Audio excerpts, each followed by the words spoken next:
Hello, in this video I will explain my oranges and lemons hypothesis, or more specifically my suggestion that this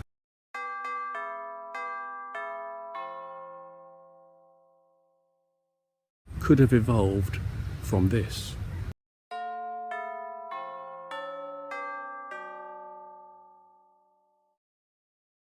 But first, Woody the wood pigeon.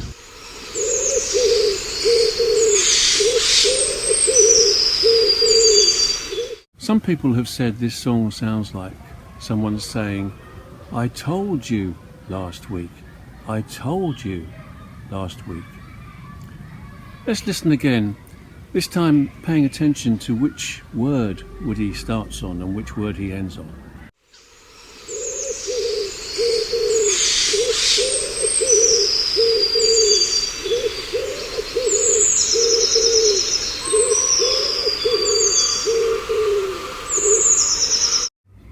Yes, he's actually saying, "Told you last week, I," and then repeating that. The reason we hear it as "I told you last week" is that Woody leaves a gap in the middle of his song. And so the first sound he makes after that gap sounds at the beginning of his song. So when we hear a gap, we tend to hear a finish followed by a new start. I'll come back to this.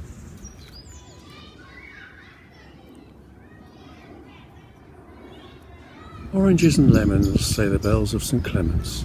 I owe you 5 farthings, say the bells of St. Martin's. Oranges and lemons is obviously about church bells. Let's imagine you are a writer of nursery rhymes in times gone by. One morning you're taking your walk and you come within earshot of some church bells. And inside the church there are 6 bell ringers ringing 6 bells. Now the bells are tuned like this.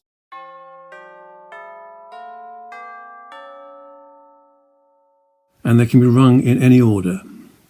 But at this moment they're ringing in this order.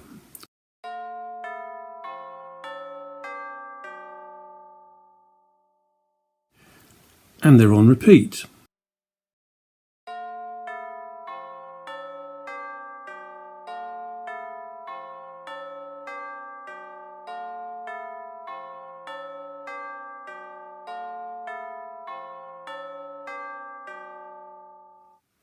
But it so happens that one of the bell ringers drank too much mead the night before and is now feeling worse for wear, so is ringing his bell a whole beat late. He's the one with the highest note, the 4th bell in the sequence. So the ringer of the 5th bell has had to delay his, but he somehow manages to fit it in between that late 4th bell and the on-time 6th bell. So it sounds like this.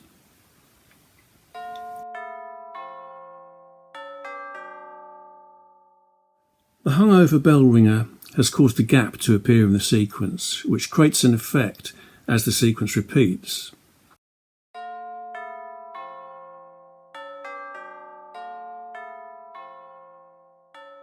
The gap means you hear a finish followed by a new start.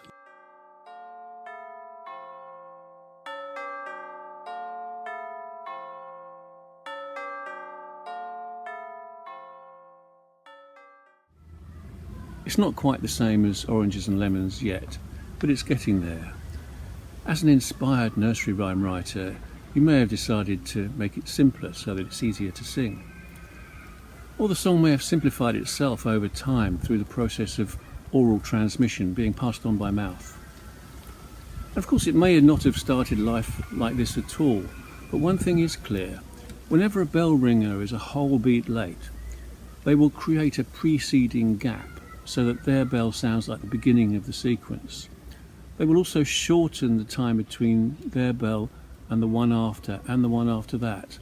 So the sequence will seem to start with 2 short notes, just like oranges and lemons. And that's my oranges and lemons hypothesis. Thank you.